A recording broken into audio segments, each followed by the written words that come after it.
Eduardo Cadena es esposo, padre, pastor, consejero. Él estudió ingeniería bioquímica y psicología y él está certificado como terapeuta cristiano. Ahorita nos va a decir él por qué instituciones, incluyendo una de Estados Unidos.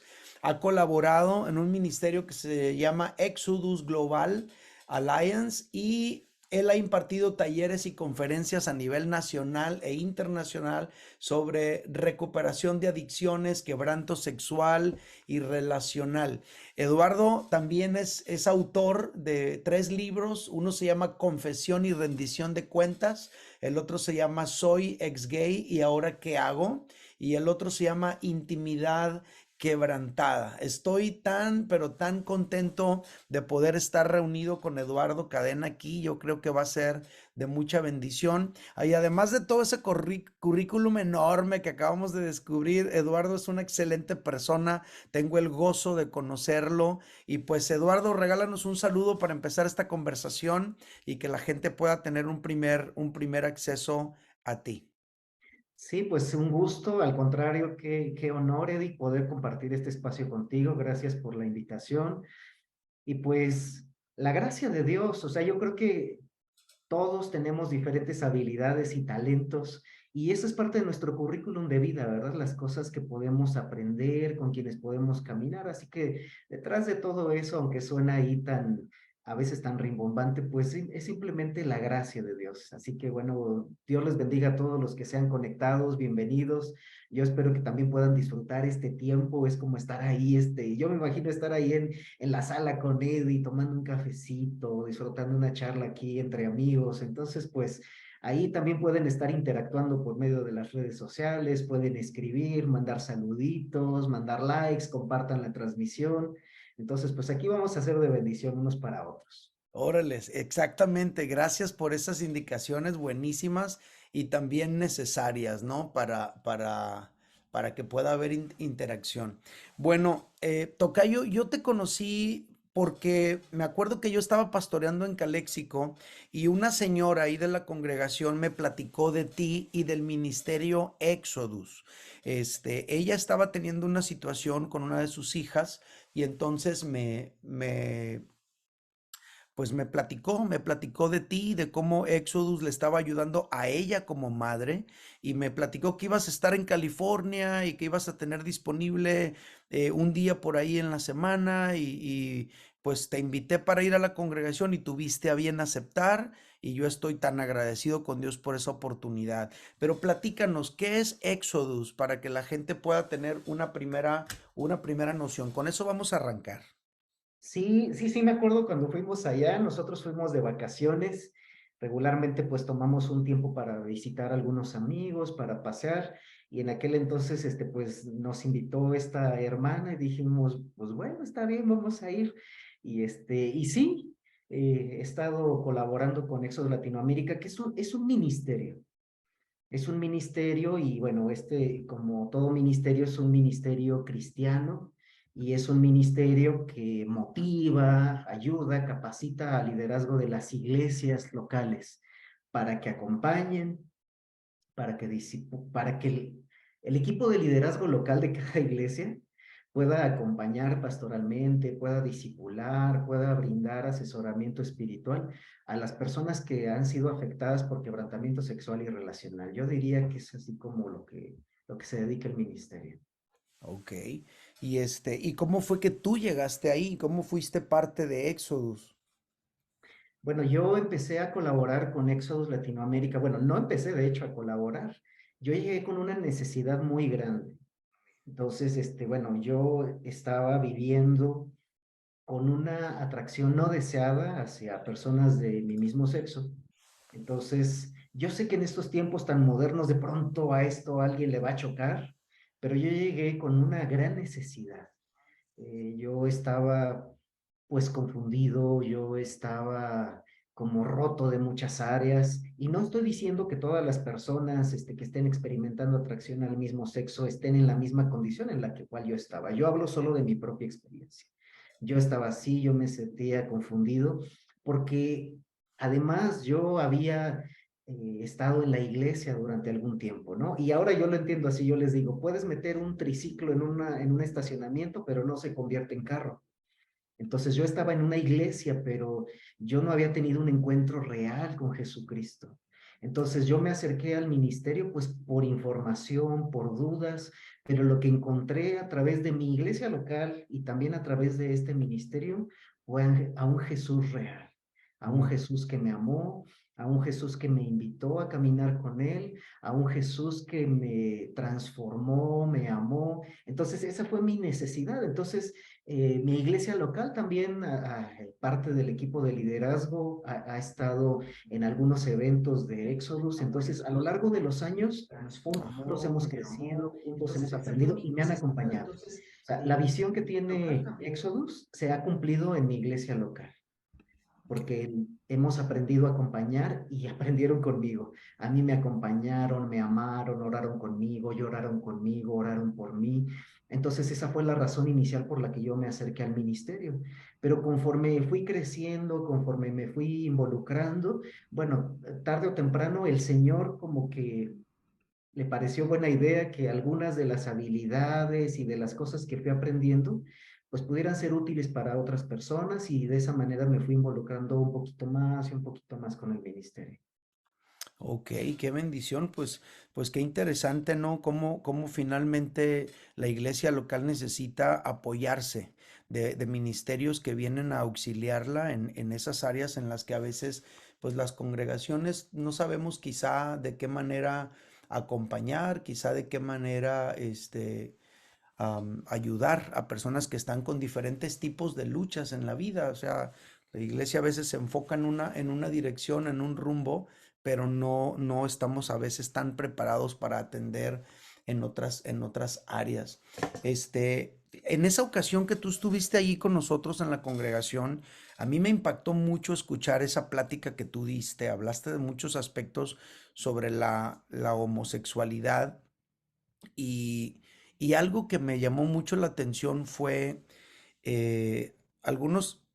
algunas situaciones que a veces viven los padres con sus hijos y no saben cómo manejar ciertas situaciones que ven en sus hijos y los hace a lo mejor ellos mismos orillarlos a algo que no son. Yo me acuerdo que tú dijiste, y lo voy a traer a colación para que de ahí tú empieces a compartir. Dijiste, los padres, por ejemplo, el hombre tiene tres pares de zapatos, ¿no? El negro, el café y unos tenis.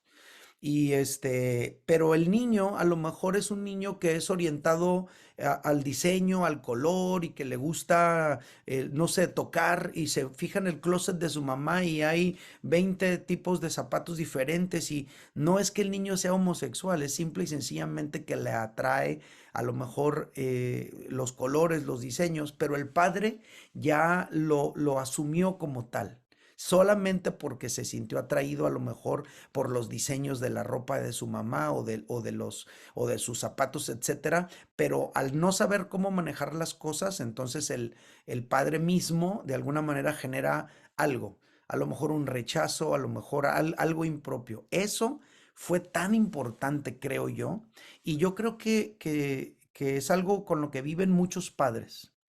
A mí me ayudó mucho, me sirvió, me dio mucha luz. Hablaste de cómo cada niño es diferente, ¿no? Eso me impactó mucho. No sé si a partir de eso te puedo provocar a que hables más al respecto. Sí, yo recuerdo muy bien eso porque fue el caso de unos papás que se acercaron para solicitar orientación, un tipo de acompañamiento. Entonces compartían el caso de su pequeño, un varoncito.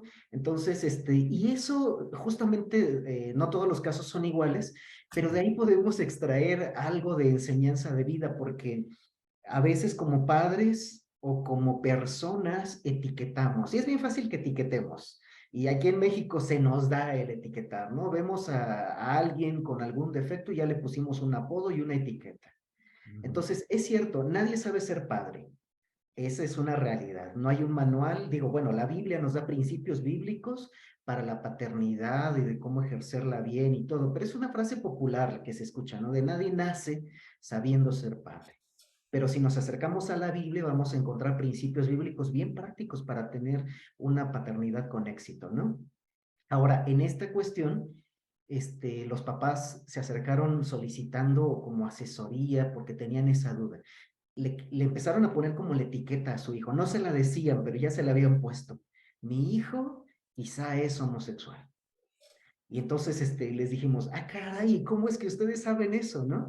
Y nos platicaron este caso de un niño que no salía del closet de la mamá, se la pasaba jugando con los zapatos de la mamá. Entonces, conforme nos empezaron a platicar más cosas, de ahí aprendimos la importancia, la necesidad de no imponer etiquetas o estereotipos de ningún tipo ante nuestros hijos. Hay un educador que dice que más que formadores, somos descubridores de nuestros hijos. De fábrica, Dios ya nos los manda con ciertas cualidades, características, temperamentos, y a nosotros nos toca descubrir, y cierto, dirigirlos, encaminarlos, acompañarlos, pero en esta ocasión lo que pasaba con este chico es que, digo, visto desde ese punto de vista de los papás era, ¿qué hago? Mi hijo solo se interesa por cosas de mujeres, así lo veía, ¿no? No se interesa por cosas de hombres. A ver, no, es que se la pasa jugando así, así, así. Y te digo, analizando un poquito más el caso, lo que en realidad descubrimos es que era un niño artístico, un niño más kinestésico, un niño que aprende tocando, sintiendo, interaccionando con el ambiente. Y hay niños así, hay niños muy visuales que ven, se aprenden de memoria el mapa, el camino. Hay niños que ven las formas y todo. Hay niños que son más auditivos y hay personas que crecen siendo así, que no funciona para ellos leer tanto, sino más bien tener audiolibros, ¿no? Van aprendiendo por eso. Pero hay personas que son muy kinestésicas, que aprenden haciendo, aprenden caminando, aprenden mientras reparan, etcétera. Y este era un caso de estos niños que aprendían tocando. Entonces lo que les dijimos es de lo que te acordaste, que les dijimos, bueno, a ver, vamos a ver, los zapatos del papá, pues sí, los papás solo tenemos, digo, salvo contadas excepciones, pero tenemos los tenis, los zapatos para formales y los zapatos casuales, ¿no? Y en colores que son café, negro y blanco, si acaso, con y sin agujetas, y fin de la historia. Pero los zapatos de las mamás, pues son de charol, sin charol, con listón, sin listón, con tacón, sin tacón, de tela, sin tela, con flores, sin flores, en todos los colores y variedades que haya. Entonces, claro, para el niño era un tesoro de textura, de guau. Entonces, lo que les dijimos ahí, el niño no tiene nada que ver con su sexualidad, es un niño artístico. Mm. Entonces, la recomendación fue, saquen más al niño, llévenlo a un parque donde haya vegetación, déjenlo que se tire en el pasto y que toque la tierra, que toque el pasto, que toque la textura de los árboles, los que son rugosos, los que son lisos, si hay un laguito o un arroyo, que toque el agua fría, que sienta la brisa en su cara, que sienta el lodo, llévenlo a clases de barro donde pueda tocar el barro, o pónganle una alberca de esas pequeñas y échenle bolitas, o dejen que esté ahí con gelatina, que Claro. aprenda. En ese sentido, todos los niños son diferentes y como padres, como formadores de las siguientes generaciones, como guardianes de nuestra casa, como personas que estamos educando, es importante que pongamos atención a esa parte. Somos descubridores de nuestros hijos. Entonces hay que ver cómo aprende mejor, cómo se siente mejor. Y si te das cuenta, en este caso no tiene nada que ver con la sexualidad. Tiene Sí. que ver con las tendencias artísticas de un niño, Oye, la necesidad de tocar. y me encanta cómo lo define. Somos descubridores, ¿no? Como la palabra de Dios dice, instruye al niño en su camino, en el de él, y aun cuando fuere viejo no se apartará de él. O sea, qué importante es poder de verdad descubrir quién es el niño o la niña que Dios puso en nuestras manos para no tener que educarlos bajo estereotipos que a veces nosotros mismos ya traemos y pudiéramos nosotros dañarlos, ¿verdad? Sí, Entonces, exacto. gracias por eso. Ajá, adelante. Sí, no, iba a mencionar un pasaje de la Biblia que usamos mucho para eso, donde dice que el hombre llena su aljaba de hijos, ¿no? Y una aljaba era una flecha. Entonces, nosotros no formamos las flechas, Dios nos da nuestras flechas y nuestra tarea es apuntar con la flecha y darles una dirección. Así es. Oye, voy a hacer un paréntesis nada más estamos en Facebook, lo estoy viendo ahorita, estoy aquí tratando de monitorear. Es para todos los que nos están viendo, es la primera vez que yo hago esto, esta plática que estoy transmitiéndola en vivo. Entonces yo traigo como muchas inquietudes técnicas y estoy trabajando al mismo tiempo en todo esto. Entonces, una disculpa si me ven ahorita volteando aquí y allá, viendo unas cosas, pero estoy monitoreando. Según yo, también lo estábamos transmitiendo en Facebook y no se pudo. Ahorita estamos en YouTube. Ahorita, Eduardo, tenemos 50 personas en vivo con nosotros. Entonces, pues Saludos a bueno, todos. qué bueno. Y luego algunos lo van a ver en diferido. Bueno, solamente esa aclaración por si me ven inquieto aquí medio trabajando en otras cosas, nada más esa pequeña aclaración. Ah, y bueno, esa vez fue mucha bendición por conocerte, por escuchar tu testimonio, por lo que compartiste.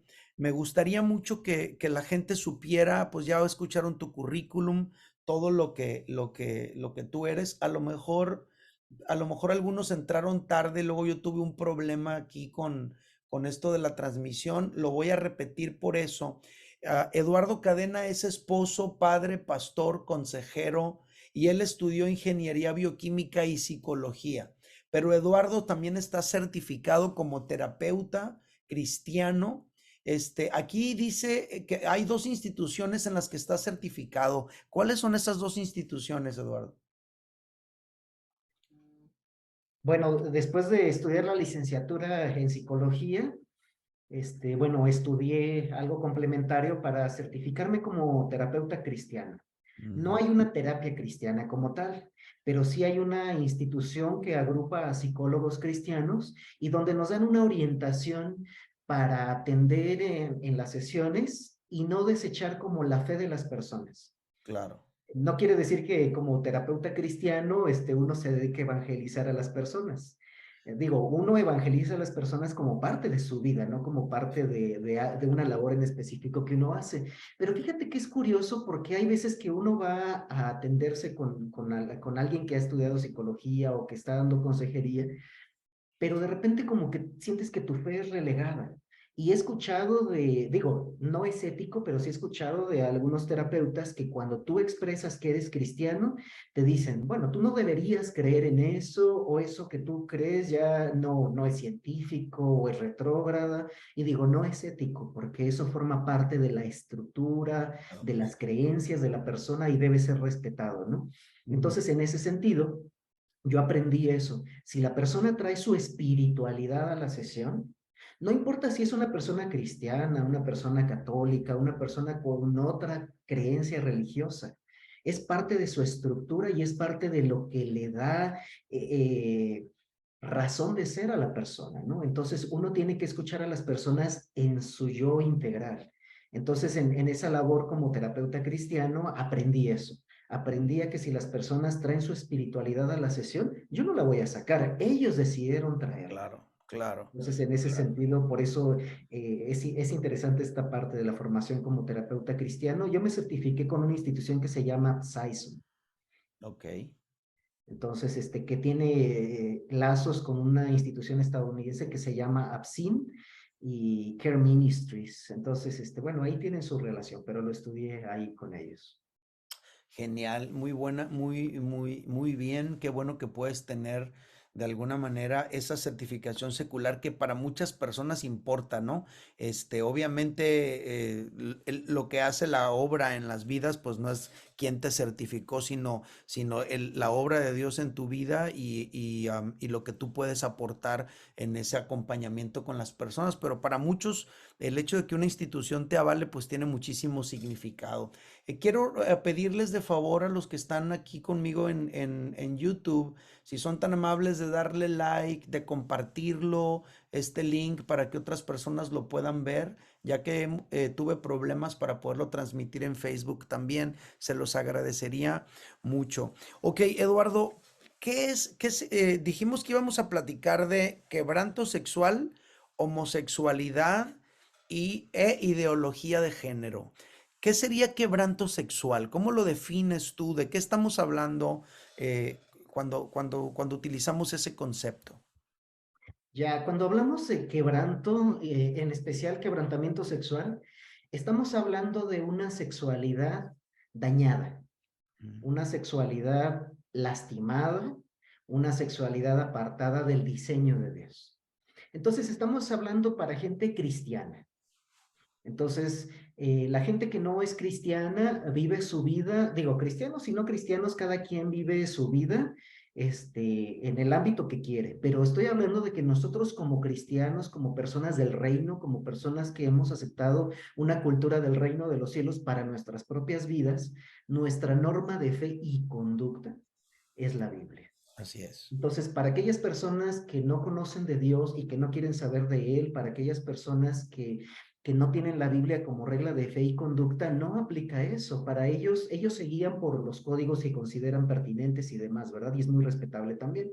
Pero estamos hablando que en el ámbito cristiano, el quebrantamiento sexual se definiría, digo, cada quien puede poner ahí su propia definición, pero una idea que podemos tener es que el quebrantamiento sexual es una sexualidad dañada o lastimada, apartada del diseño de Dios para la sexualidad y que ha sido afectada por diversos factores y sucesos generalmente relacionados con la crianza y la formación familiar. ¿Cuántos de nosotros no recordamos experiencias adversas, traumáticas o molestas que nos perturban de nuestra infancia, que no tiene nada que ver con la sexualidad, pero etiquetas que nos pusieron, ¿no? Como si un tío, un abuelito, una persona nos dijo, eres un tonto, y cuando crecemos y nos lastimamos, lo primero que decimos, ay, qué tonto soy.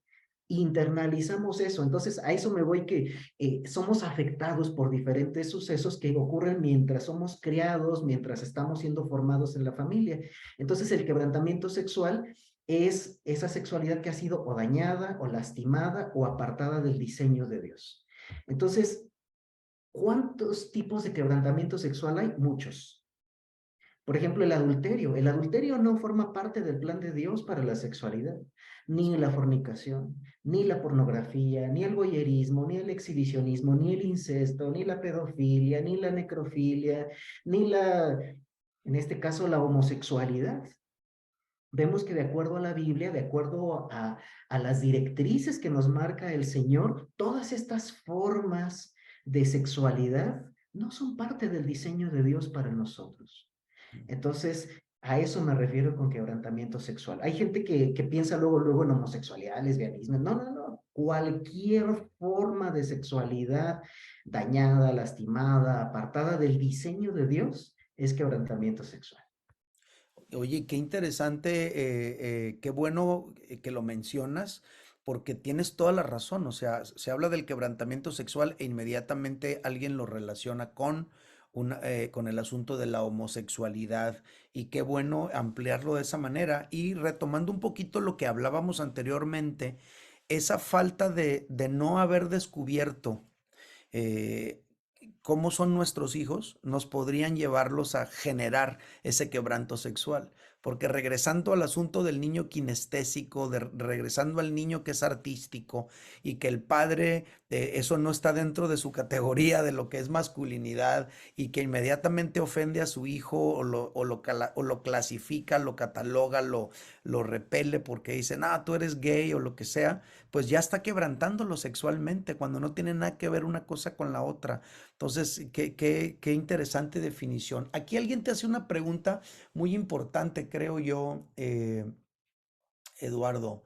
Aquí pregunta, lo que pasa es que entraron varias preguntas. Me pregunta Nancy Martínez Lavalle, ¿a los cuántos años se les habla de ese tema con los niños y que lo entiendan? Aquí esta persona pregunta, ¿no? ¿Qué le podrías tú contestar? Uy, bueno, hablar de sexualidad es hablarles a los niños desde que tienen conciencia. Mm, O sea, no les hablamos de todos los temas, pero cada edad tiene su pregunta. claro. Entonces, es importante o sea, lo primero que uno les enseña a los chiquitos en cuanto tienen conciencia, por ejemplo, es sus partes privadas no se tocan. Eso ya es hablar de sexualidad. Así es. Porque Así de tus partes sencillo, ¿no? privadas, sí, exacto. Entonces, tus partes privadas, nadie las toca. Por ahí yo siempre recomiendo que hay un taller que yo he dado incluso con muñecos, entonces tienen ahí la ropita y se les enseña a los niños que las partes que no tienen ropa, que son la cara y las manos, otros las pueden tocar con nuestro consentimiento para saludar, para dar un besito, y es parte de la educación sexual.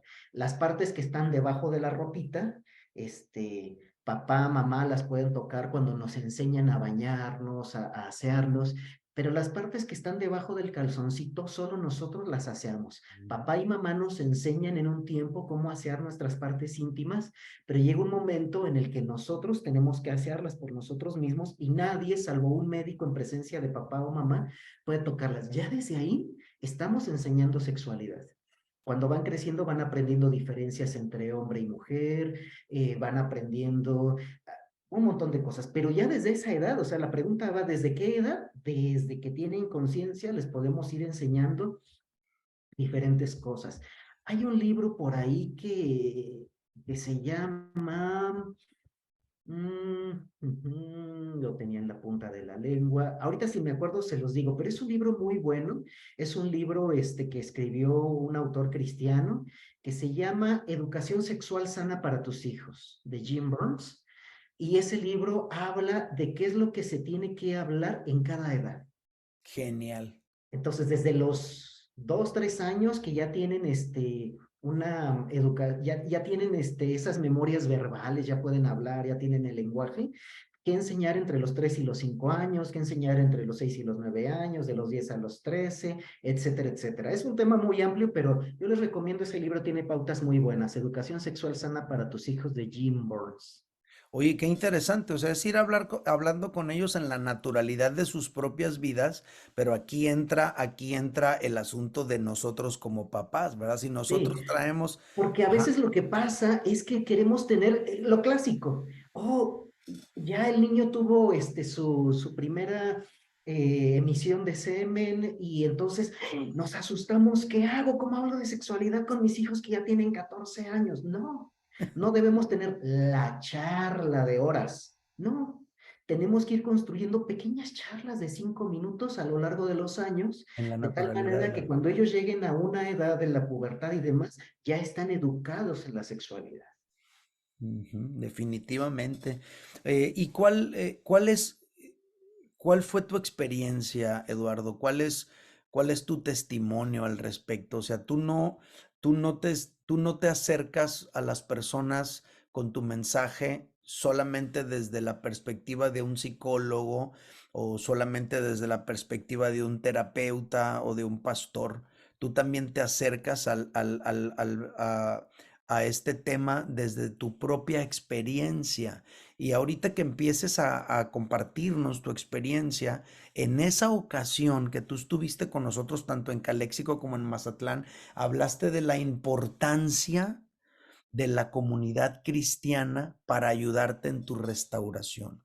A mí me gustaría que nos platicaras cuál fue tu experiencia en la homosexualidad y en tu restauración, cómo participó la comunidad cristiana. Ya, pues se ha escrito mucho acerca de factores que hacen que uno crezca con heridas, con traumas y demás. Entonces, en mi caso, las heridas que yo tuve fueron provocadas por abuso sexual. Mm. Entonces, yo sufrí de abuso sexual desde los 3 hasta los 9 años de edad. Entonces, pues yo quedé lastimado, quedé confundido. Entonces, pasé de ser un niño normal, ya ves que los niños hablan, dicen, son muy activos, y pasé de ser ese niño normal a ser un niño callado, que ya no hablaba con nadie. Yo creo que desde ahí, pues, si alguien hubiera estado como ahí, cerca, yo amo a mis papás, los estimo, los aprecio con toda el alma, los amo con todo mi corazón, pero ahora como familia podemos entender que en aquel entonces las vidas de todos estaban rotas, porque no teníamos a Cristo en el corazón. Así es. Entonces, mi papá ha sido afectado por su propia historia de vida, mi mamá por su propia historia de vida. Entonces, ellos ya tenían una serie de cosas ahí de quebrantamiento, no estoy hablando solo en el área sexual, sino relacional, emocional. Traían cada quien sus cosas. Entonces, bueno, se dio como el caldo de cultivo para que en ese ambiente roto y disfuncional, pues yo viviera una vida también rota y disfuncional. Entonces, mis papás trabajaban en un negocio, este, yo entiendo que eso lo hacían con la finalidad de que sus hijos pudieran crecer teniendo lo mejor, pero en esta ocasión lo que pasó es que, bueno, hubo ciertos descuidos ahí, hubo situaciones de abuso sexual y eso, como te digo, me lastimó. Hizo que yo tuviera desconfianza de las personas, que me desvinculara, que me apartara de cualquier vínculo. Entonces crecí, puse mis barreras y yo dije, ya nadie me va a dañar, pero al apartarme de la gente también ya no pude recibir el amor que necesitaba. Entonces Wow. crecí con esas necesidades emocionales insatisfechas.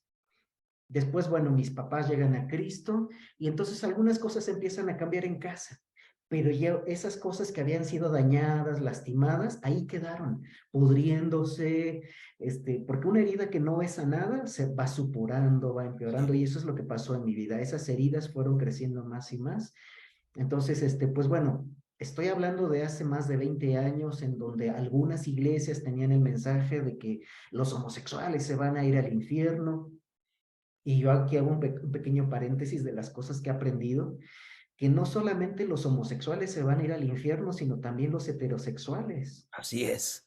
Cualquier persona se puede ir al infierno, pero el mensaje del evangelio no es que todo mundo se va a ir al infierno. El mensaje del evangelio es que cualquiera, independientemente de su condición sexual o económica, social, cualquiera que recibe a Cristo, el regalo de Jesucristo en el corazón, cualquiera que le recibe como Señor y Salvador, será salvo y tendrá vida eterna. Ese es un mensaje maravilloso. Vamos a Claro. tener una vida eterna con Dios sin dolor, una Claro. vida maravillosa. Ese es el mensaje del Evangelio.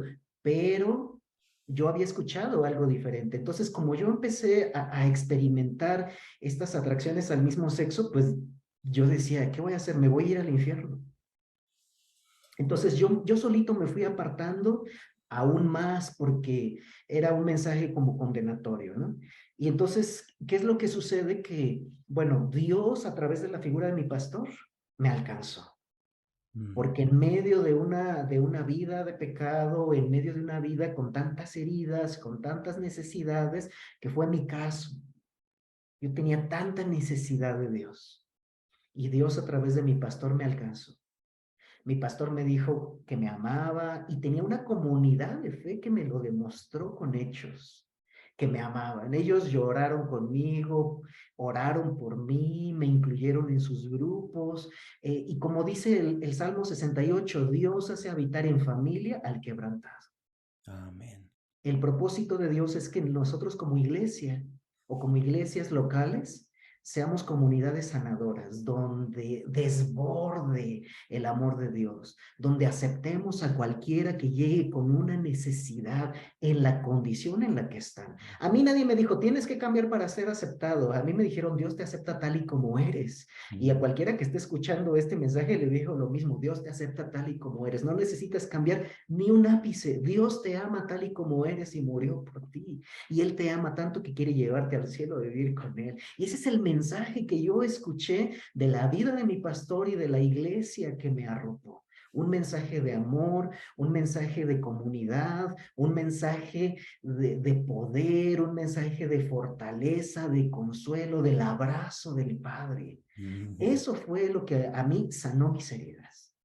Eso fue lo que toda esa falta de amor, toda esa falta de perdón, todo ese trauma acumulado, ese odio, todo ese resentimiento que yo tenía y que me estaba pudriendo en vida, eso el Señor lo fue sanando, lo fue transformando y esas heridas fueron sanadas. Y la importancia de la comunidad de fe, porque algunos miembros de mi iglesia local sabían con lo que yo estaba luchando, algunos miembros no lo sabían, pero a pesar de eso me amaron, caminaron conmigo y la Biblia dice que el amor cubre multitud de faltas. Es como la venda mágica, ¿no? Por así decirlo.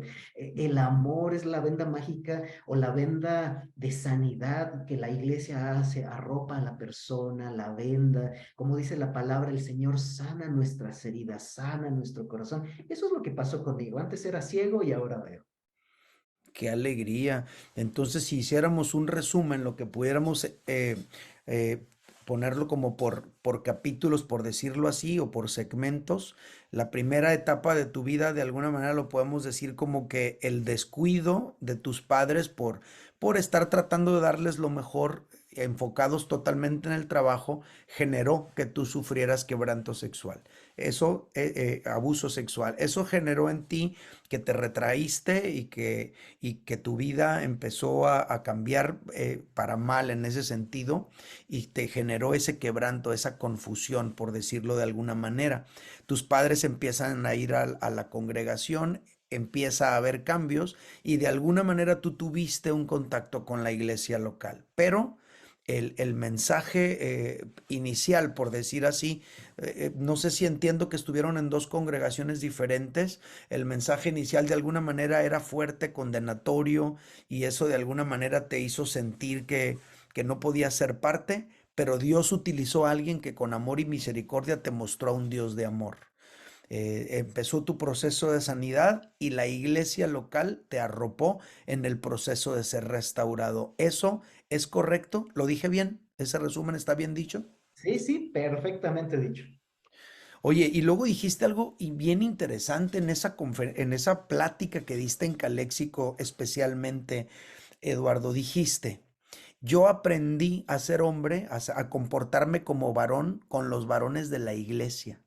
Y luego también hablaste cómo los compañeros de tu trabajo también te empezaron a ayudar en un comportamiento a lo mejor, no sé cómo si decirlo, más varonil, más masculino, no sé. Algo así me llamó mucho la atención y hace conexión con cómo la comunidad cristiana te acompaña en ese proceso de avanzar. ¿Qué nos puedes decir de eso? Sí, como te digo, había personas que conocían de mi condición y había otras personas que no lo conocían. Entonces yo tenía confianza con algunas personas y obviamente como yo había rechazado mi masculinidad porque fueron otros hombres los que abusaron sexualmente de mí, entonces en mi ignorancia, en lo poco que yo podía conocer, yo dije, jamás voy a permitir que ningún hombre me toque. Yo mismo no quiero ser un hombre, porque yo ubicaba, los hombres abusan, los hombres dañan, los hombres abandonan, por toda la experiencia de vida que yo había tenido. Entonces, eso me causó conflictos a la hora de identificarme como varón. Pero obviamente yo también sabía que no era una mujer. Entonces, era toda esa confusión que yo traía cargando, pero y fíjate qué curioso, cuando empecé a llegar a la iglesia, no cuando tuve un encuentro con Jesús, llegué a la iglesia porque mis papás me empezaron a llevar y le doy gracias a Dios porque ahí las semillas fueron sembradas, pero yo no tuve un encuentro con el Señor luego, por esas heridas que me impedían acercarme a Él, porque con estas experiencias negativas que yo había tenido, pues con mi padre y también, o que yo sentía con mi padre. Mi padre, ahora que lo veo a los años, yo veo que ha sido súper amoroso, ha sido un buen proveedor. Y es cierto, como todos los padres, ha tenido ciertas equivocaciones, pero ha tenido muchísimos aciertos y mi padre me ha amado toda mi vida. Pero claro, ahora yo lo comparto desde una perspectiva de alguien que la venda se le ha caído de los ojos, ¿no? Pero llego a la iglesia y me comparten el Padre Nuestro, ¿no? Padre nuestro que estás en los cielos. Y yo, Padre, sí, es que Dios es nuestro Padre. No, yo no quiero que Dios sea mi Padre. Bueno, pero Jesús es un hombre que te puede acompañar. No, tampoco quiero tener nada que ver con el tal Jesús.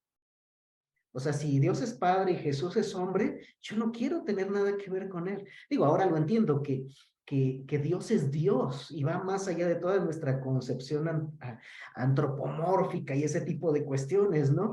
Pero a lo que voy es que yo me divorcié de mi identidad masculina, pero cuando tuve el encuentro con Jesús, el Señor empezó como a hacer pedacitos las diferentes áreas de mi vida.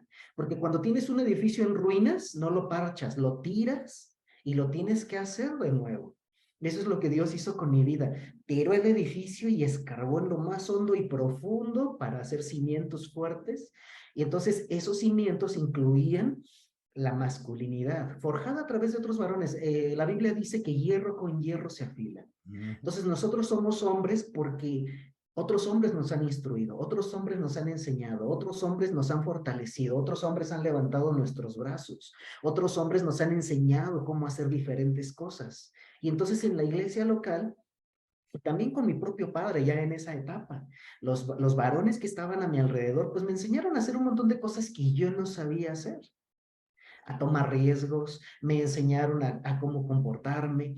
Y parte de lo que nosotros somos como hombres es cierto, es un comportamiento aprendido, pero también es una identidad que nosotros adoptamos y que está arraigada en lo más profundo. Entonces, yo fui haciendo eso, identificándome. Claro, seguía teniendo luchas, pero algo importante que yo aprendí es que y fíjate, aprovechando voy a hacer un comercialote porque es el Porfis. título del libro, ¿no? De Soy Ajá. ex gay. Que Oye, lo pueden encontrar en librería Maranata.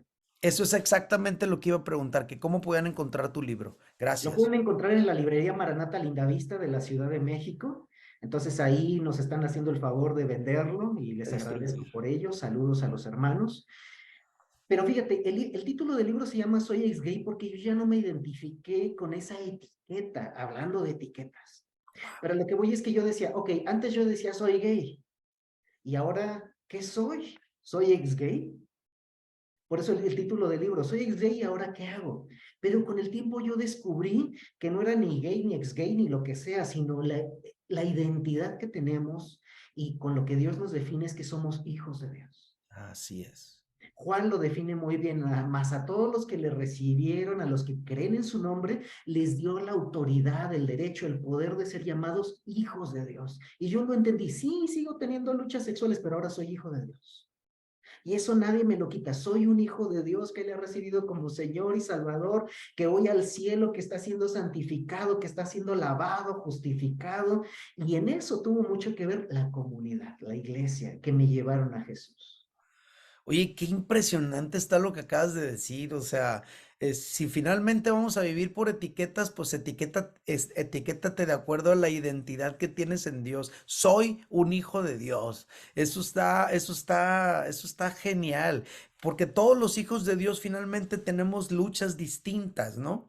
No más que como que últimamente se está maximizando el asunto de la sexualidad y la homosexualidad, etcétera. Entonces, qué interesante y qué poderoso lo que acabas de compartir. Soy un hijo de Dios, independientemente de las luchas que pueda tener, desde esa perspectiva voy a enfrentar esas luchas, ¿no? Como lo que soy, un Sí, hijo de exactamente. Dios.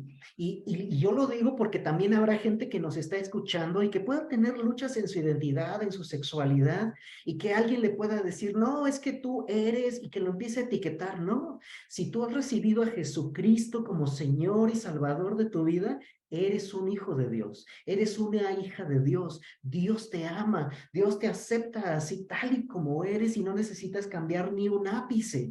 Pero en mi experiencia, Dios no me dejó donde yo estaba. Él siguió trabajando en mí para crecer, para madurar, para ser cada día más como Jesús. Y eso es lo maravilloso de ser hijo de Dios, que como un padre a un hijo, uno lo va nutriendo, uno lo va educando, va caminando con él. Es lo mismo que Dios hace con nosotros a través de su Espíritu Santo, pero a través de la iglesia, de la comunidad de fe local. Qué impresionante, ¿no? Me recuerda al eslogan de John Burke en su libro No se admiten personas perfectas. John Burke dice, Dios te ama tal como eres, pero te ama tanto que no te va a dejar así. Entonces, eso está genial y aplica a todas las áreas de nuestra vida. Ahora, regresando el asunto a la descripción que decías, la explicación de lo que decías sobre quebranto sexual, esa confusión que se genera en la sexualidad de una persona. En tu perspectiva, desde tu experiencia, con todo el conocimiento que ya has tenido, ¿cómo la ideología de género está quebrantando sexualmente a las personas? Ya. Fíjate que de inicio habrá gente que pueda decir, están hablando de ideología de género, pero la ideología de género no existe.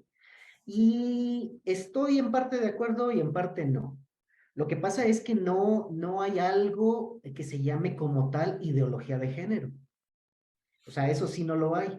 Pero si nosotros nos vamos a la definición de ideología, yo estaba leyendo justamente en estos días que el término ideología lo acuñaron en 1801, o sea, pues ya tiene un chorronal. Entonces lo acuñó un político y filósofo francés y definía la ciencia que estudiaba las ideas. Después el término lo retoma Carlos Marx y lo redefinió como un cuerpo de ideas que representan los intereses de un colectivo. Ahora, las ciencias sociales lo agrupan como o lo definen como un conjunto de creencias o ideas que caracteriza a un colectivo o a un movimiento. Así lo vemos, es un conjunto de ideas que caracteriza un movimiento. Entonces, lo que sí existe, y sí existe en la literatura, incluso de los documentos de Naciones Unidas, de la Comisión Interamericana de Derechos Humanos, de incluso documentos oficiales de México como el Consejo Nacional de Población, el Instituto Nacional de Mujeres, Cámara de Diputados, senadores, lo que sí vamos a encontrar es algo que se llama perspectiva de género. Originalmente el género solo era masculino y femenino, pero allá por, ¿dónde fue? En la conferencia de, en la conferencia de población de Beijing en 1995, si no me falla la memoria, se definió el género y la perspectiva de género y se dejó abierto. Entonces, a partir de ahí, en los diferentes documentos, en la conferencia de la mujer que se dio también ahí eh, en 1994, ahí también se abrió la posibilidad a toda la parte de los derechos sexuales, reproductivos. Empezaron con esa onda de perspectiva de género. Y esa onda de perspectiva de género empezó a filtrar diferentes capas, diferentes estratos y diferentes instituciones. Pero no se quedó solamente en esa parte de perspectiva de género. Ahora tenemos estudios de género, enfoque de género, visión de género, análisis de género, y eso lo podemos encontrar incluso en leyes. Por ejemplo, están las leyes en México para la igualdad y todo eso. Pero tenemos ahí que se habla de igualdad de género, de identidad de género, de sesgo de género, indicadores de género, roles de género, paridad de género, discriminación de género, estereotipos de género. Entonces, cuando hablamos de todo lo que involucra el género, estamos hablando de una serie de creencias e ideas. ¿Eso qué es? Ideología. Ideología. ¿De qué?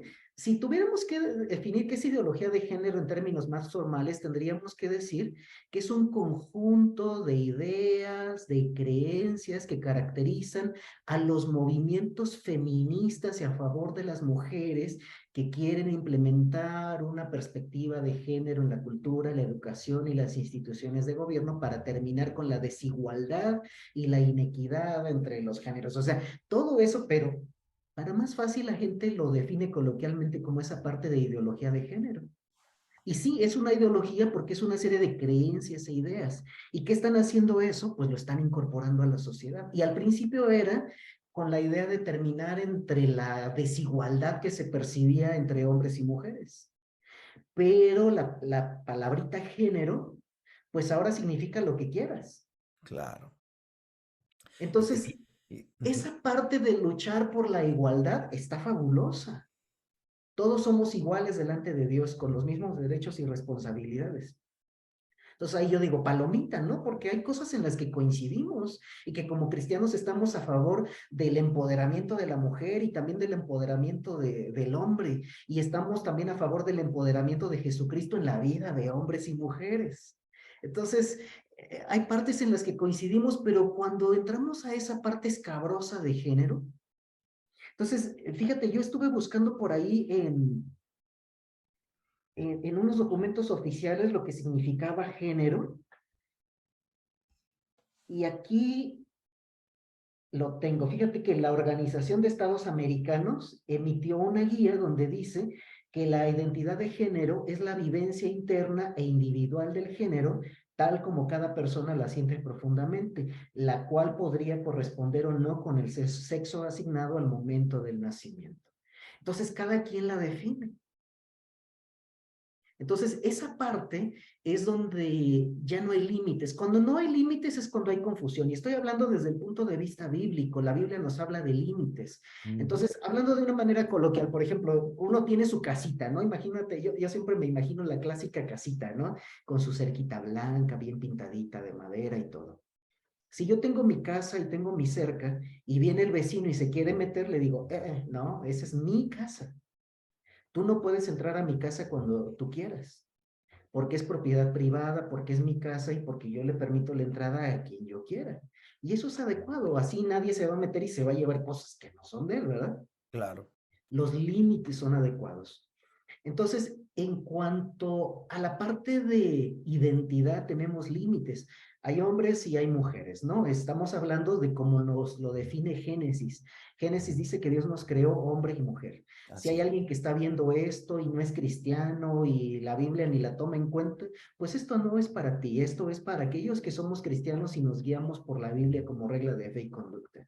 Entonces, la Biblia dice que para nosotros los cristianos, Dios nos creó hombre y mujer y con roles, responsabilidades muy específicas, ¿verdad? Ujú. Cuando no existen esos límites y se borran, surge la confusión. Así es. Entonces, en el caso de la casa, si yo quitara mis fronteras, el vecino podría empezar a meterse y yo en la casa del vecino y terminaríamos peleados. Ujú. Justamente por eso, cuando no hay límites, cuando se borran esos límites, surge eso, dañamos, lastimamos a las personas. Pensemos, por ejemplo, en dos conceptos que no se pueden mezclar, el sexo y la familia. Tienen sus límites. El sexo y la familia no se mezclan, porque entonces los mezclamos, ¿cómo se llama eso? Incesto. Alguien termina lastimado dentro de la familia. Así es. Entonces, no podemos mezclar tampoco el concepto de amigos y sexo. ¿Por qué? Porque eso se llama fornicación o adulterio. Ujú. Entonces, la Biblia marca que el matrimonio está dentro de los límites del matrimonio, porque es algo tan bonito, tan sagrado, tan lindo, pero también tan delicado, que solo puede llevarse a cabo entre dos personas que han hecho un compromiso de pacto delante de Dios. Entonces, cuando nosotros quitamos esos límites, Ujú. se hace daño.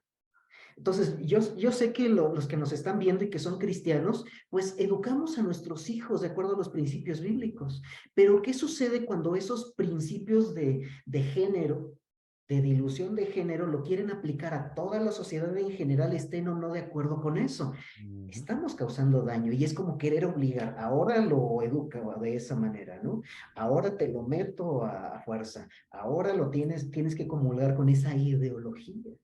Entonces yo creo que cada quien debe tener la libertad de poder elegir el modelo en el cual queremos educar a nuestros hijos. Y los que somos cristianos y educamos a nuestros hijos desde la perspectiva bíblica, enseñamos a respetar, porque también eso del odio y las fobias, pues no está nada bien. Tenemos que respetar a las personas, pero también las otras personas respetar nuestro derecho a educar a nuestros hijos. Es en esa parte donde lo que tú dices, ¿no? ¿Cómo está dañando la ideología de género en nuestra sociedad? Pues está diluyendo, está rompiendo los límites, está quitando los fundamentos. Y la Biblia dice, si los fundamentos fueran quitados, ¿en dónde terminará el justo? Ujú. Y al mismo tiempo, pues genera ese quebranto sexual por la confusión que genera en ese niño, en esa niña, porque como bien lo dices, ¿no? Se quiere imponer esa perspectiva en todos lados, en la educación, en las redes sociales, en el cine, en la música, en todos lados. Entonces, y es un rompimiento de límites que genera confusión, como bien lo has definido. Qué buena onda. Oye, hay algo muy interesante también que creo que valdría la pena porque por tu propia experiencia, porque hay una tensión entre compartir el mensaje tal cual es de amor, pero al mismo tiempo de confrontación con una vida contraria a los valores de Dios. Por ejemplo, te encuentras en la palabra de Dios al apóstol Pedro, por ejemplo, dice, y con muchas palabras les exhortaba y les decía, sed salvos de esta perversa generación. Entonces él está hablando con una claridad acerca de que, esta generación que nos rodea no está saludable. Esta generación que nos rodea es perversa. Tenemos que salir de allí. Entonces hay una tensión entre el amar y hacer sentir bienvenidos a todos con un mensaje realista desde la perspectiva bíblica de que esta generación está quebrada y si nosotros seguimos bajo ese modelo, entonces nosotros vamos por un camino muy equivocado. Entonces pienso que por un lado, si caemos en el extremo de solamente estar en la perspectiva de recibir en amor, pero sin confrontar con la verdad, pues estamos cayendo en un desequilibrio, como se cae en el desequilibrio desde la perspectiva de confrontar con la verdad y nunca recibir en amor. ¿Cuál sería tu consejo, tu perspectiva desde tu experiencia, cómo lo viviste, etcétera, entre esta tensión? Y creo que eso nos podría servir a todos los que somos parte de una comunidad cristiana y más aún a quienes lideramos comunidades cristianas, porque estamos aquí para sanar, para restaurar, para recibir en amor y ayudar, pero estamos aquí también para difundir un mensaje de perdón y de restauración, pero también de cambio.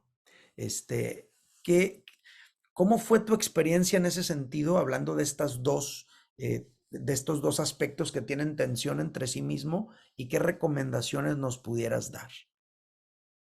Fíjate que ese pasaje que mencionas es bien interesante lo que dice Pedro, sed salvos de esta perversa generación. Y ahí la clave está en la palabra perversión.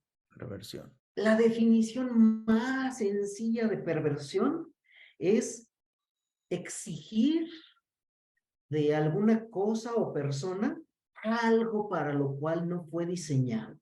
Wow. Esa es la definición más sencilla de perversión y lo podemos entender porque si yo, por ejemplo, voy a un árbol de limones y le estoy pegue y pegue al árbol de limones y le digo, dame una granada o dame una sandía, estoy cometiendo una perversión porque le estoy exigiendo al árbol que me dé un fruto que nunca me va a dar. Esa es una perversión.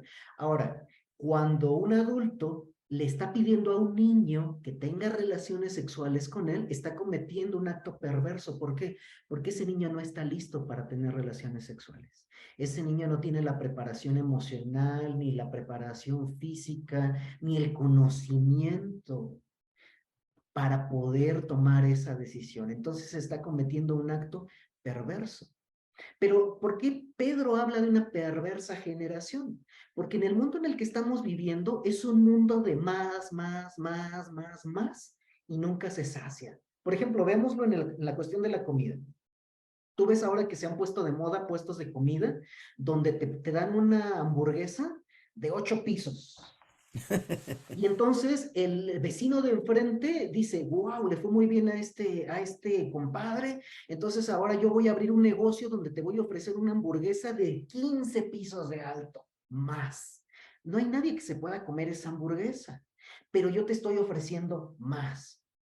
Hablando en términos de sexualidad y sensualidad, los comerciales que tú ves anunciando productos íntimos para los adultos, dice, compra este producto y tendrás más placer, tendrás más de esto, tendrás más de esto, más, más, más, más. Y la gente anhela más dinero, más poder, más placer, una casa más grande, un auto más nuevo, un guardarropa que esté más a la moda, unos hijos con más educación, con más habilidades, una educación con más títulos, una escuela con más prestigio, todo es más, más, más, más, más. Y de eso habla Pedro, sean salvos de esta perversa generación que está demandando más. Entonces, como cristianos no podemos demandar más. No, sí, la Biblia dice que no nos conformemos a Ujú. este siglo, sino dice que más bien estemos contentos con las cosas que tenemos y si vamos a perseguir más, que sea tener más conocimiento de Jesús, que podamos entender cuál es la altura, la anchura, la longitud y la profundidad, que es su amor que excede todo conocimiento.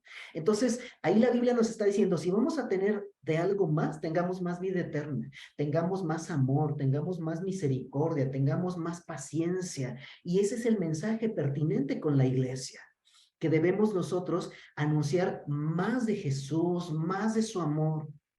Ahora, yo puedo hacer un contraste entre estas dos posiciones, porque cuando yo estaba perdido, escuchaba mensajes de varias iglesias y de varios predicadores y de varios autores que me que decían, los homosexuales se van a ir al infierno. Y yo decía, pues eso ya lo sé, ¿qué de nuevo hay? Eso no me ganó para Cristo. Ujú, Entonces, aquellos que estamos siendo tentados, sí es cierto, tenemos que predicar todo el consejo de Dios, ujú. pero la Biblia dice que si nos vamos a ir a un extremo, esto lo decía mi amigo Cy Rogers, que ya partió con el Señor, decía, si nos vamos a ir a un extremo, vayámonos al extremo de la misericordia y no al extremo del juicio, porque la misericordia triunfa sobre el juicio. Y yo lo experimenté en carne propia. Lo que a mí me ganó no fue un mensaje de juicio, te vas a ir al infierno, ay, por miedo me acerco a Cristo, no, al contrario, me alejo. Ujú. ¿Qué me acercó a Cristo? El saber que Él me amaba incondicionalmente, el saber que me aceptaba incondicionalmente, el saber que Él me quería en el cielo, el saber que Él me iba a acompañar, el saber que Él me iba a dar fortaleza, el saber que Él se hace presente en cada una de mis necesidades, el saber que Él puedo echar mi ansiedad en Él porque Él tiene cuidado de mí, el saber que ahora soy hijo de Dios, que soy amado, que soy lavado, santificado, justificado, que ahora soy parte de una nación de reyes y sacerdotes, que ahora soy ese hijo de Dios, amado, soy amigo de Dios. Eso es lo que a mí me ganó para Cristo.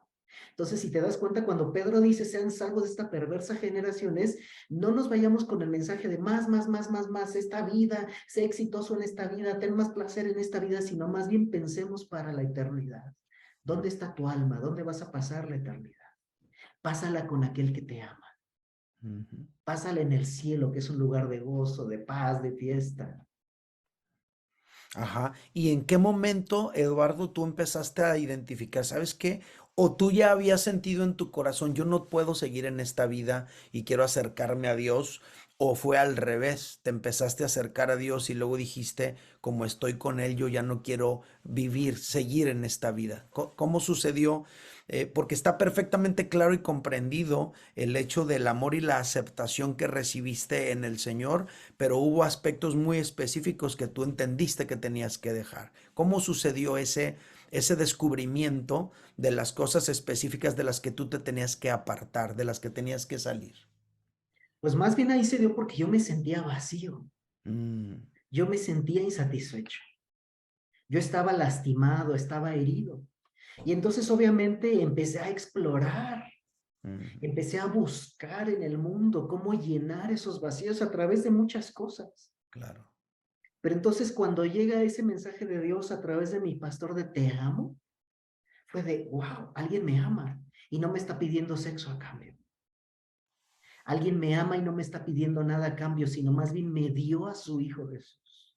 Eso fue lo que hizo que me conectara con Dios, Qué que ese grueso. Dios se dio por mí.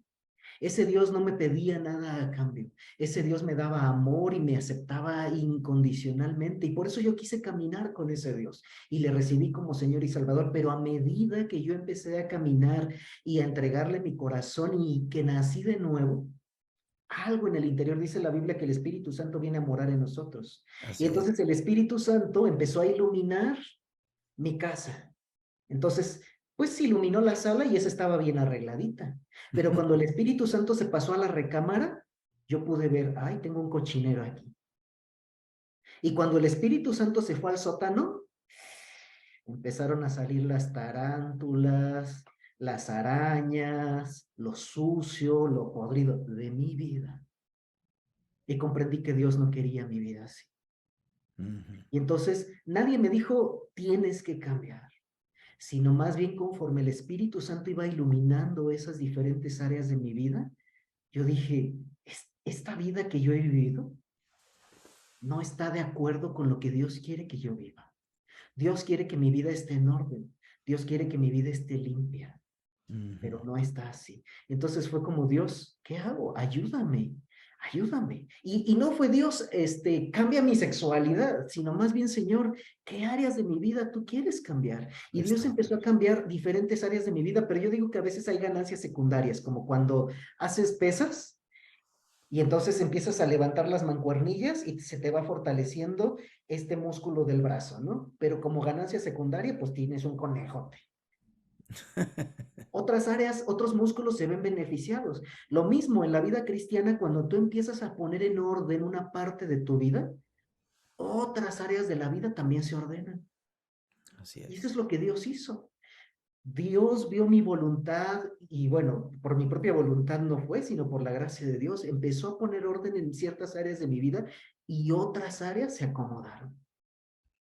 Otras áreas empecé a perdonar, empecé a sanar emocionalmente y otras áreas se fueron acomodando. Entonces, ahora hay autores que hablan acerca de la sexualidad fluida, por así decirlo, ¿no? Entonces, pensando en ese concepto, pues Dios permitió que mi sexualidad fuera fluida y que si antes yo tenía a lo mejor una vida de una sexualidad atraída hacia otros hombres, Dios permitió que mi sexualidad fluyera hacia el lado donde Dios quería alinear. Genial. Y claro, mi propósito no era, antes tenía relaciones con hombres, ahora voy a tener relaciones con mujeres. No, la Biblia no nos llama a ser heterosexuales. La Biblia no dice, y eso lo dice mi amigo Christopher Yuan, dice, la Biblia no dice sean heterosexuales porque yo soy heterosexual. No, Dios nos dice en su palabra, sean santos porque yo soy santo. El propósito de Dios es que podamos ser santos, que estemos apartados para Él, que vivamos vidas que le agraden a Él. Y empecé Así es. a buscar una vida que le agradara a Dios y con el tiempo Dios fue alineando, poniendo en orden las diferentes áreas de mi vida. Qué genial. Muchas gracias por compartir todo esto, que la verdad es muy ilustrativo de mucha inspiración y de mucho ánimo.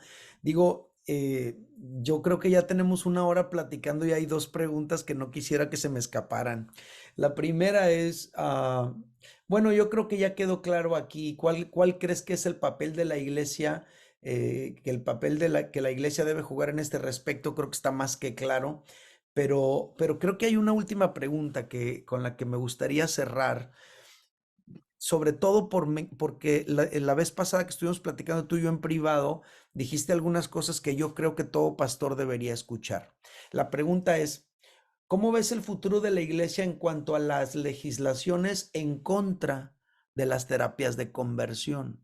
Es decir, todo este asunto de las terapias de conversión nos dan a entender a los pastores que si nosotros llamamos al cambio, al arrepentimiento a las personas, entonces eso nos podría llevar directo a la cárcel, ¿no? O que si una persona en consejería está ayudándole a una persona a cambiar de vida, eso podría llevarlo directo a la cárcel. Entonces, como que muchos pastores o muchos líderes o muchos consejeros se sienten tal vez inhibidos respecto de su labor, ayudando a aquellos que están buscando cambiar, orientar sus vidas de acuerdo a la voluntad de Dios. Pero tú me decías que tu hermano, que es abogado, te decía algunas cosas muy importantes. Entonces, la pregunta sería, ¿cómo ves el futuro de la iglesia en cuanto a las legislaciones en contra de las terapias de conversión en los diferentes estados? Platícanos poquito de eso, Eduardo. Creo que escucharte va a ser de mucha utilidad para muchos pastores. Fíjate que de inicio, así como con la parte de ideología de género, ¿no? De que no hay un lugar en donde se defina como tal la ideología de género, tampoco hay un lugar donde se defina la terapia de conversión. Tampoco hay una escuela, digo, no hay ninguna universidad en el mundo, hasta donde tengo entendido, donde tú digas, oh, yo quiero ser terapeuta de conversión. Estoy estudiando psicología, pero me voy a especializar en terapias de conversión. No existe. Hay terapia gestal, hay terapia cognitivo-conductual, hay terapia psicoanalítica, hay un montón de corrientes de terapia psicoterapéutica, pero no existe una terapia que se llame terapia de conversión. De ahí empezamos mal. O sea, no Oye, existe. paréntesis, eso nos ayuda mucho, ¿no? Porque si de entrada tú te defines con que, pues yo no puedo estar dando una terapia de conversión porque en primer lugar no existe, ya te libraste, ¿no?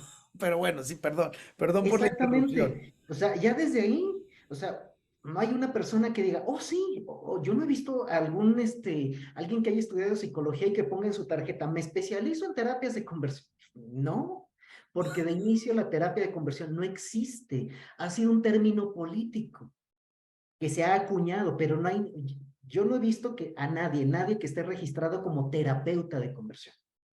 Ujú. Entonces, de entrada, no existe. Es un término político que se ha acuñado justamente para combatir los esfuerzos le llaman ECOSIG en México, esfuerzos para corregir la orientación sexual, ¿no? Entonces, justamente en la Ciudad de México se aprobó en el Código Penal un apartado que penaliza a las personas que den terapias de conversión y que atenten, que vulneren el libre desarrollo de la personalidad en el sentido de que quieran corregir o impedir el flujo de la orientación sexual, ¿no? Algo así dice el texto. Entonces, ahí, ¿qué es lo que sucede? Pues de inicio, como las terapias de conversión no existen, yo creo que nadie debería preocuparse por eso, porque nadie las da. El problema es que así como está definido en las legislaciones en algunos otros países, se mete en la parte de la libertad religiosa.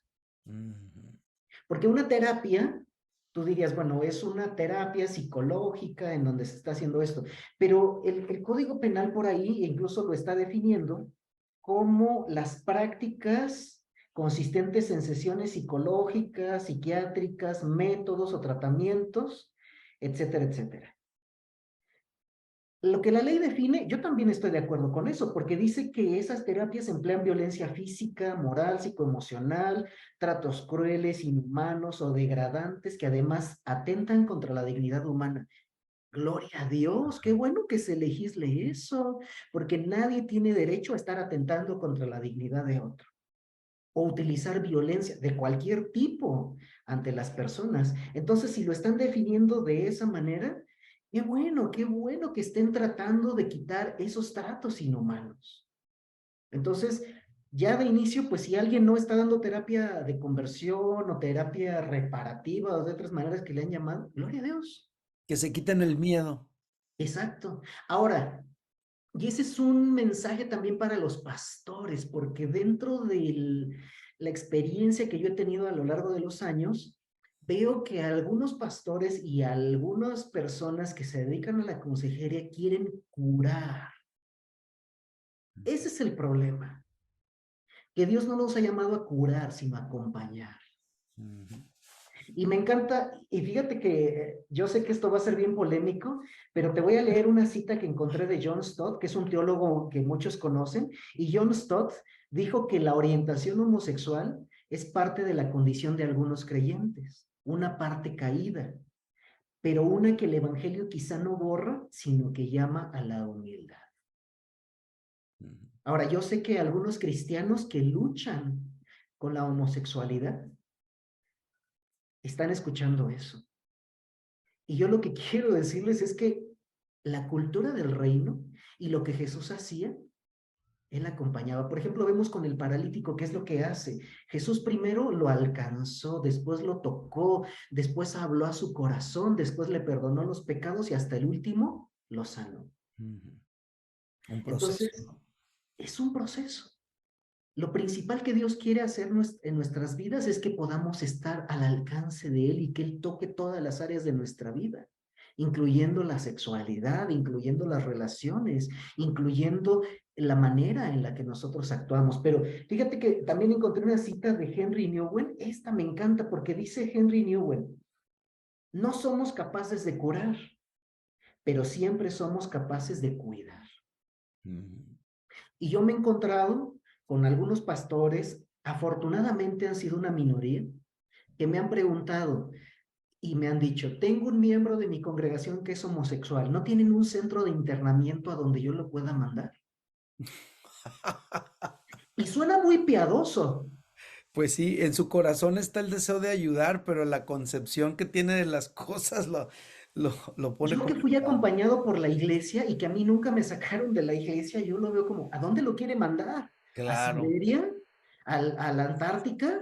No, yo más bien el enfoque creo que como pastores, que yo mismo he pastoreado una congregación, el enfoque que nosotros como pastores deberíamos tener es cómo acompaño a las personas, Ujú. cualquiera que sea la condición, porque a veces nos enfocamos en, ¿qué hago con un miembro de mi congregación que es homosexual? Oye, tienes a miembros de tu congregación que practican el adulterio, que son chismosos, que son mentirosos, que no son estafadores, que son ladrones, todo lo que dice Primera de Corintios 6 del 9 al 11. Y ¿Y te eso no te enfocas tiene solo en el preocupado. homosexual? O sea, no. Más bien es, como pastores, ¿cómo puedo acompañar a cada miembro de mi congregación? No importa de qué manera peque. Todos pecamos de manera diferente, pero la gracia de Dios se aplica para todos en general. Ujú. Entonces yo creo que lo primero es no intentar ni curar, ni relegar, ni mandar a nadie al otro lado del mundo, sino la concepción como pastores es, ¿cómo lo acompaño? Salmo 68 lo dice bien claro, Dios hace habitar en familia al desamparado, no dice Dios lo mandó a un centro de rehabilitación, Dios hace habitar en familia al desamparado. Y Ujú. eso es lo que nosotros debemos hacer como familia, amar, restaurar, perdonar, fortalecer, acompañar a cualquier hombre y a cualquier mujer que se acerquen a Cristo, acercarlos como iglesia, presentarlos a Cristo, pero acompañarlos en cada etapa del proceso. Habrá personas que superen sus luchas, habrá personas que no. Así es. Conocemos en nuestras congregaciones personas que a lo mejor han tenido adicción al cigarro por años y no han podido dejarlo y luchan con eso y seguimos acompañándoles. No esperamos que sean sanos para acompañarles, les acompañamos para que se encuentren con Jesús. Yo creo que esa es la perspectiva correcta. Oye, pero, pero volviendo al punto de de lo legislativo y de lo que tiene que ver a lo mejor pues no sé, con el temor que pudiera tener a lo mejor un pastor ejerciendo su ministerio de que luego mencionabas el asunto de que no, pues deben de manifestarse o lo de las marchas, ¿no? Luego no van y porque tienen miedo que los echen a la cárcel o ustedes mismos están predicando o están diciendo eh, como inhibiendo esa parte precisamente por ignorar que no hay de alguna manera mecanismos específicos como para arremeter en tu contra, ¿no? Sí, o sea, seguimos teniendo libertad de religión. En México seguimos teniendo libertad de expresión. En México seguimos teniendo libertad para reunirnos. Pero entonces el miedo, si nos están convocando a una marcha, que todo mundo hace marchas y ejerce su libre derecho a poder manifestarse de manera pacífica, entonces si vamos a una marcha y decimos, es que tengo miedo que me encarcelen, pues el enfoque está mal. Más bien tenemos que cambiar el enfoque y decir, yo voy a esa marcha convencido de mis ideas, convencido de lo que defiendo y estoy ejerciendo mi libre derecho a una manifestación pacífica. Estoy ejerciendo mi derecho a la libertad de expresión, a la libertad de creencia, a la libertad de tránsito. Entonces, yo creo que como cristianos tenemos que ejercer nuestras libertades que todavía tenemos Ujú. y predicar el evangelio también con los hechos. Ahora, cuando uno puede atender a una persona con luchas, me encanta, y fíjate, te voy a leer la definición que hace la Organización de Estados Americanos a través de la Comisión Interamericana de Derechos Humanos. Este es un documento completamente secular y dice que en los ámbitos sociológico y psicológico se reconoce la fluidez que existe en la construcción de la identidad propia y la autodefinición. La orientación sexual, la identidad de género y la expresión de género no son características estáticas de la persona, sino son dinámicas y dependen de la construcción que cada persona haga de sí misma. Aprovechemos la definición y que cada quien se defina. Ahora, el problema es que a veces nosotros como pastores queremos definir la vida de un tercero. Y eso no lo podemos hacer porque eso ya es coerción, es atentar contra la libertad que cada persona tiene. Es como cuando forzamos a alguien, tienes que aceptar a Cristo. No podemos forzarlo, es una decisión voluntaria. Así es. Entonces, lo mismo, cuando estamos aconsejando a una persona, ¿qué quieres hacer? Ujú. No, yo me defino como homosexual. fabuloso, déjame orar por ti en esa condición en la que tú estás. Y dejemos que el Espíritu Santo haga su trabajo, que Dios haga su labor, que Dios traiga luz a los pensamientos, a las emociones, a cada área de la persona. Dios se encargará de poner en orden las diferentes áreas como pasó en mi caso. Entonces, el problema es eso. Ah, eres homosexual, tienes que cambiar, tienes que dejar ese estilo de vida, tienes que, no, dejemos el tienes que por yo te acompaño. Yo te acompaño en el estado donde estás, así como Cristo lo hace con nosotros. Dice Romanos que siendo aún pecadores, Cristo murió por nosotros. Cristo murió por nosotros. Y ahí es donde decimos, wow, o sea, el Señor no me obligó a recibirle como Señor, el Señor no me forzó a nada, el Señor, aún sabiendo que quizá nunca le iba a recibir como Señor y Salvador, murió por mí. Y esa es la cultura de acompañamiento que debemos tener. Y teniendo esa cultura de acompañamiento, no nos vamos a meter en ninguna bronca, porque no estamos forzando a nadie a cambiar. Mira, me estoy acordando del testimonio de James Parker, y ese su testimonio es público. Él dice que siendo activista de los derechos de la comunidad homosexual, él fue a terapia, y en terapia muchos de los conceptos, de las concepciones y de las cosas que él tenía se fueron acomodando. Y su sexualidad fue más fluida hacia la parte heterosexual. Es la experiencia de él. Y entonces un día le dijo a su terapeuta, ¿qué onda? ¿Qué está pasando conmigo? Y yo creo que su terapeuta le ha de haber dicho, a mí no me eches la culpa. Si No me tu vayas a acusar a sexualidad, mí de terapias de conversión, sí, ¿no? exacto, si tu sexualidad fluye en ese sentido, ¿yo qué hago? Entonces, yo creo que nosotros tenemos que llevar a Cristo a las personas y dejar que Cristo se encargue de la sexualidad, de las emociones, del estilo y la forma de vivir de cada persona. Como pastores estamos llamados a acompañar, como dice Henry Newman. Y aquí el llamado sería, hey, pastor, no tengas miedo a acompañarlos en su proceso de descubrir al Dios Santo. Así es, exactamente. Qué Tenemos que interesante. empeñar más en discipulado, acompañarles a las personas en discipulado. Nosotros somos pastores, digo, yo sé que algunos hay con formación psicológica, pero como pastores, ni nos preocupemos porque la terapia no es nuestra área de expertise. Nuestra área de expertise es el discipulado. Sigamos discipulando, sigamos acompañando, sigamos orando, sigamos amando, sigamos abrazando, sigamos llevando delante de Jesús a las personas que entran por la puerta de nuestras congregaciones. Claro. ¿Tan? Sin temor a una represalia, ¿no? Exacto. Entonces, me gustó mucho cuando me contaste, ¿no? Que tu hermano te ha dicho, no, es que no, como abogado que es que no, no existe tal cosa como para que tengan temor, en este caso, quienes ejercen pues un ministerio de acompañamiento pastoral. Híjole, qué buena charla hemos tenido, Tocayo, te agradezco demasiado tu tiempo. Lo que prometimos es que íbamos a hablar sobre quebranto sexual, homosexualidad e ideología de género y sobre las tres cosas hablamos. Al estar hablando muchas otras cosas se vinieron, por ejemplo, cuando dices, no, ese es un término político, los políticos lo están acuñando con un objetivo, híjole, por ahí casi me quiero ir, pero nos va a tomar otra media hora seguir platicando, pero en realidad hay mucha política en medio de todo eso. Yo he estado escuchando algunas entrevistas que me han llamado la atención porque es interesante cómo personas que se definen homosexual no están, no son simpatizantes del movimiento LGTB, porque dicen, no, no, es que esa cosa es un asunto político totalmente, ¿no? Sí, exacto. Entonces, a mí me sirvió demasiado poder entender la diferencia entre la homosexualidad y el movimiento LGTB, que no tiene nada que ver y no es la misma cosa, ¿no? Sí, hay personas homosexuales que dicen, soy homosexual, pero no soy gay. Ah, caray, ¿cómo está eso? Sí, soy homosexual, pero no me etiqueto con ese movimiento político, no me identifico lo que tú estabas diciendo. Así es, porque eso es lo que es, un movimiento político. Platícanos, Eduardo, ¿cómo es tu vida ahora? Háblanos de tu familia y cerramos con esto. Ya, fíjate que, pues, Dios dice, hay una palabra en la Biblia que dice que Dios restaura lo que pasó. Y es cierto que como niño yo no tuve quizá buenas referencias en mi infancia de muchas cosas. Crecí con muchas carencias, pero sobreviví.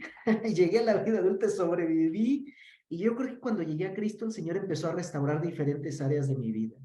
Y yo estaba anhelante a lo mejor en mi niñez de una familia funcional. Y Dios hizo, dice la palabra que Dios hace las cosas mucho más abundantemente de lo que pedimos o Y entendemos, entendemos. según el poder de Él. Así es. Y lo que Dios hizo fue que restauró mi familia de origen.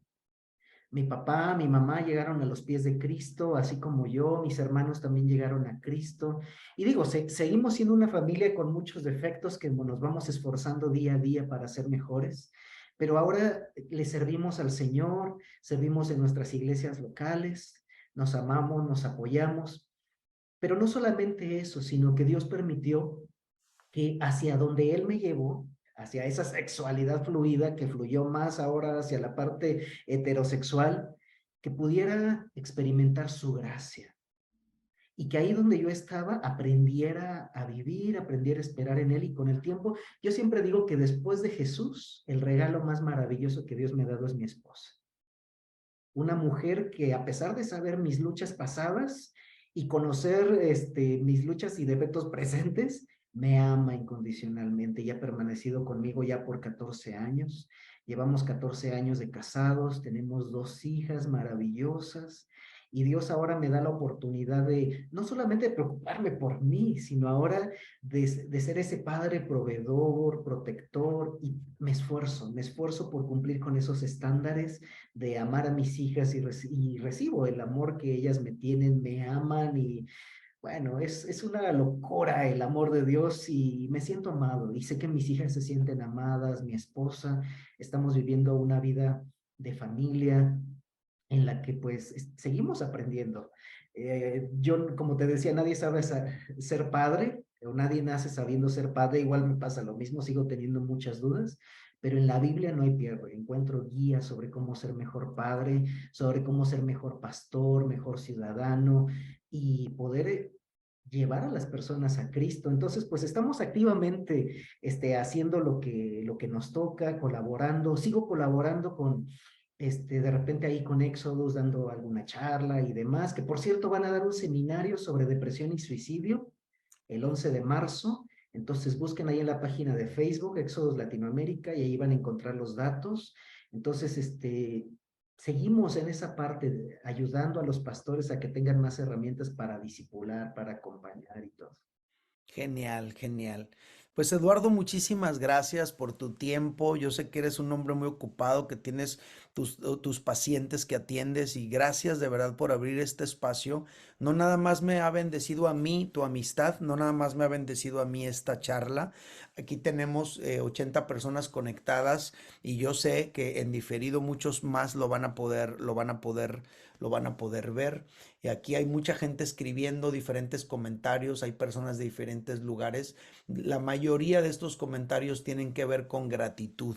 Te dicen gracias por compartir, gracias por esta enseñanza, gracias por todo lo que estamos aprendiendo. Por ejemplo, aquí Rosalín de la Mora, que es de aquí del Valle Imperial, dice, Dios les siga llenando de su amor y sabiduría y nosotros también para aprender y amar sin prejuicios, creyendo en que Dios hará la obra y nos perfeccionará, etcétera. Entonces ha sido una bendición. Yo te agradezco de todo corazón y ojalá que pronto Dios nos conceda vernos presencialmente, ya sea aquí en el Valle o en Mexicali o allá en Mazatlán, pero que todo lo que Dios está haciendo contigo y tu familia pueda bendecirnos de manera presencial también en nuestras congregaciones.